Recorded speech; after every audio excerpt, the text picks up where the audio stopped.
Tunaanza fomu namba 6. Tamko la kujitoa wanachama au kutokuwa mwanachama wa chama cha siasa.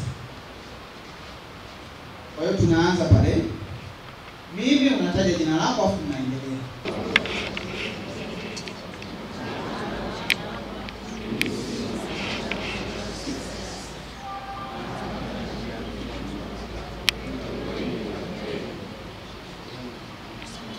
Sisi katika uboreshaji wa awamu ya pili wa daftari hili Manispaa ya Ilemela tutakuwa na jumla ya vituo 39. Kwa maana hiyo tunao jumla ya washiriki 78, lakini vile vile tunao washiriki wa akiba wengine 38. Kwa jumla ya washiriki ni 116 ukijumlisha na wale maafisa waandikishaji wasaidizi ngazi ya kata na ngazi ya jimbo pia.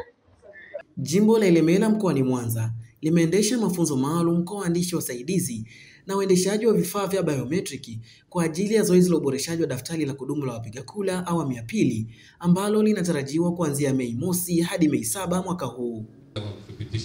Mchakato huu ni sehemu ya maandalizi ya uchaguzi mkuu wa kuwachagua madiwani, wabunge na rais unaotarajiwa kufanyika Oktoba mwaka huu. Leo tuko hapa ikiwa ni mafunzo kwa ajili ya waandishi wasaidizi na waendeshaji wa vifaa vya biometric kwa ajili ya zoezi la uboreshaji wa daftari la kudumu la wapiga kura awamu ya pili, na haya yote yakiwa ni maandalizi ya uchaguzi mkuu wa rais, wa bunge na madiwani wa mwaka 2025 ambao unatarajiwa kufanyika Oktoba mwaka huu. Kama ilivyo kawaida au kama tunavyofahamu, ile sheria ya Tume ya Taifa, sheria ya rais ya uchaguzi wa rais, wa bunge na madiwani inataka Tume Huru ya Taifa ya Uchaguzi kufanya uboreshaji mara 2 kati ya uchaguzi uliomalizika na kabla ya siku ya uteuzi. Kwa hiyo tulifanya zoezi hili la awamu ya kwanza mwaka jana mwezi wa 8, na sasa ni awamu ya pili ya uboreshaji. Uboreshaji huu wa sasa utakwenda sambamba na uwekaji wazi wa daftari la awali la wapiga kura ili lipate kukaguliwa na umma na wananchi waweze kuhakiki taarifa zao, na pia kuweka pingamizi kwa majina ambayo hayastahili kuwemo kwenye daftari.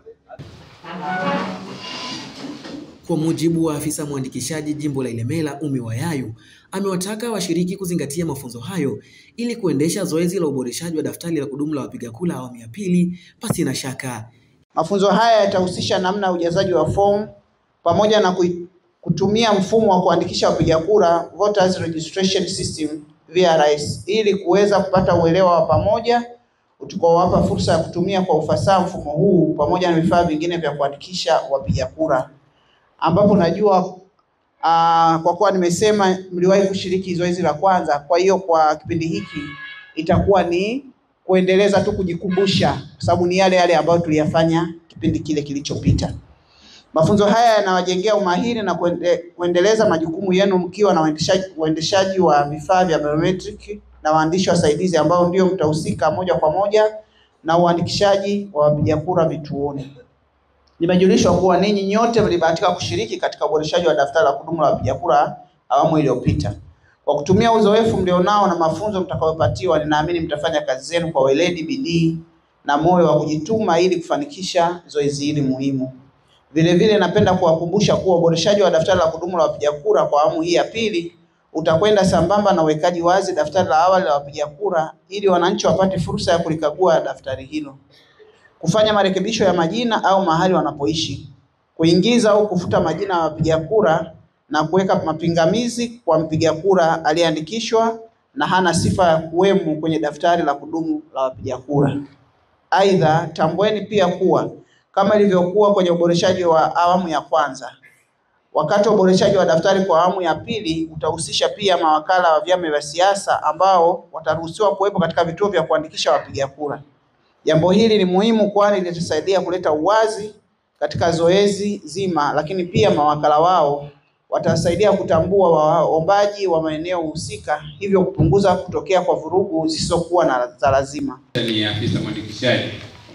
Hii ni News Update Media, Yusuf Shaban, Mwanza.